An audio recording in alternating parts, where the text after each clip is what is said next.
దసరా ఉత్సవాలకు విజయవాడ ఇంద్రకీలాద్రి ముస్తాబవుతోంది. కనకదుర్గమ్మ వారి ఆలయ సన్నిధిలో దేవి శరన్నవరాత్రి ఉత్సవాలు అక్టోబర్ 3 నుంచి ఆరంభం కానున్నాయి. ఇందుకు సంబంధించిన అన్ని ఏర్పాట్లను ఆలయ అధికారులు ఆగమేఘాల మీద చేస్తున్నారు.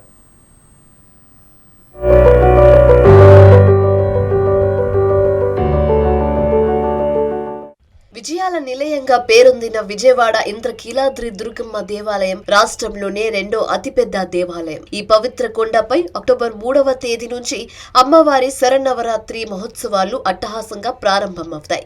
10 రోజుల పాటు నిర్వహించే దసరా వేడుకల్లో పాల్గొనే భక్తులకు ఏ విధమైన ఇబ్బందులు తలెత్తకుండా ఆలయ అధికారులు అన్ని ముందస్తు చర్యలు తీసుకుంటున్నారు. కనకదుర్గమ్మ తల్లి దసరా నవరాత్రి ఉత్సవాల్లో పాల్గొనడానికి రాష్ట్ర నలుమూలల నుంచే కాక దేశ విదేశాల నుంచి పెద్ద సంఖ్యలో భక్తులు రావడం ఆనవాయితీ. దసరా పుణ్య పర్వదినాల్లో అమ్మవారి దర్శనానికి రానున్న భక్తులకు ఆన్లైన్ లో టికెట్లు అందుబాటులో ఉన్నట్లు ఆలయ అధికారులు తెలిపారు.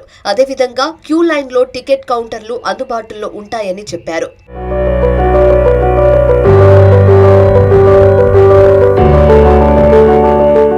అక్టోబర్ 3వ తేదీ నుంచి 12వ తేదీ వరకు విజయవాడ ఇంద్రకీలాద్రిపై దేవి శరన్నవరాత్రి ఉత్సవాలు అత్యంత భక్తి ప్రదంగా నిర్వహించడానికి సర్వం సిద్ధం చేస్తున్నామని ఆలయ ఈవో రామారావు తెలిపారు. అమ్మవారి దర్శనానికి భక్తులు క్యూ లైన్ లో నిల్చున్నది మొదలు దర్శనం, ప్రసాదం, అన్నప్రసాదం వరకు అన్ని ఏర్పాట్లను పగడ్బందీగా చేస్తున్నట్లు ఆయన చెప్పారు. వృద్ధులు, వికలాంగుల కోసం ఘాట్ రోడ్ లో బ్యాటరీ వాహనాలను అందుబాటులో ఉంచుతామని ఈవో తెలిపారు.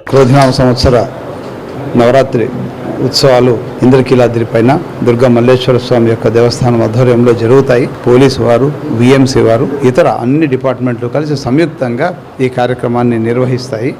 అన్ని హోల్డింగ్ ఏరియాస్ నుంచి కూడా క్యూ లైన్లు ఏర్పాటు చేయడం, అన్ని మార్గాల నుంచి కూడా దేవస్థానానికి రావడానికి క్యూ లైన్స్ మనం ఏర్పాటు చేయడం జరిగింది. 3వ తారీఖు నుంచి ఫెస్టివల్ స్టార్ట్ అయింది కాబట్టి అప్పటికప్పుడు అంటే క్యూ లైన్స్ ఏర్పాటు చేయడం కష్టం కాబట్టి ఇప్పటి నుంచి ముందుగా మొదలు పెట్టుకున్నాము. తర్వాత వాళ్ళకి కావాల్సినటువంటి తాగునీటికి, అలాగే టాయిలెట్స్ మొదలైన వాటికి కూడా మేము విఎంసి ద్వారా టెండర్ ప్రక్రియ ప్రారంభించాము. ఆ కార్యక్రమం కొనసాగుతోంది.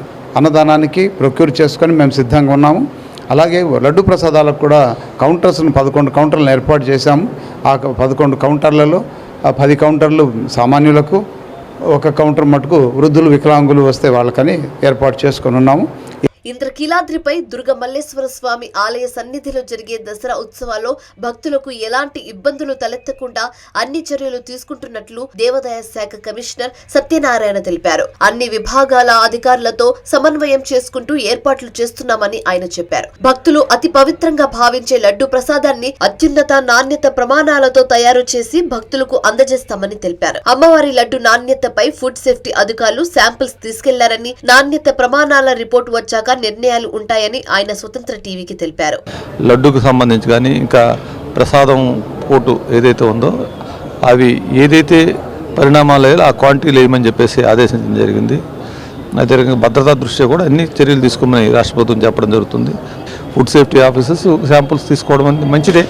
ఎందుకంటే ఒకవేళ సరైనటువంటి నాణ్యత లేని ఆ టెండర్ని క్యాన్సిల్ చేయడం, ఎందుకంటే మనం ఈ టెండర్ ద్వారా మంచి వాళ్ళనే చేస్తున్నాం, మంచి సరుకు వస్తుందని భావిస్తున్నాం. కానీ ఒక్కొక్కసారి తప్పు జరిగినట్టయితే తప్పు చేసినటువంటి టెండరర్స్ని ఇప్పుడు బియ్యం విషయంలో కానీ, లేదంటే దీనిలో మిగతా ప్రొవిజన్స్ ఏవైతే ఉన్నాయో దానికి సంబంధించి కందిపప్పు కానీ, శనగపప్పు కానీ ఇవన్నిటిలోన వాళ్ళని తప్పు చేస్తే వాళ్ళని బ్లాక్ లిస్ట్ చేయడం కూడా జరుగుతుంది. పవిత్ర లడ్డు ప్రసాదంలో ఏ చిన్న పొరపాటు జరిగినా క్షమించేదే లేదని ఎండోమెంట్స్ కమిషనర్ హెచ్చరించారు. కల్తీ చర్యలకు పాల్పడితే కఠిన చర్యలే కాకుండా సంబంధిత కంపెనీని బ్లాక్ లిస్ట్ లో పెడతామని ఆయన తెలిపారు.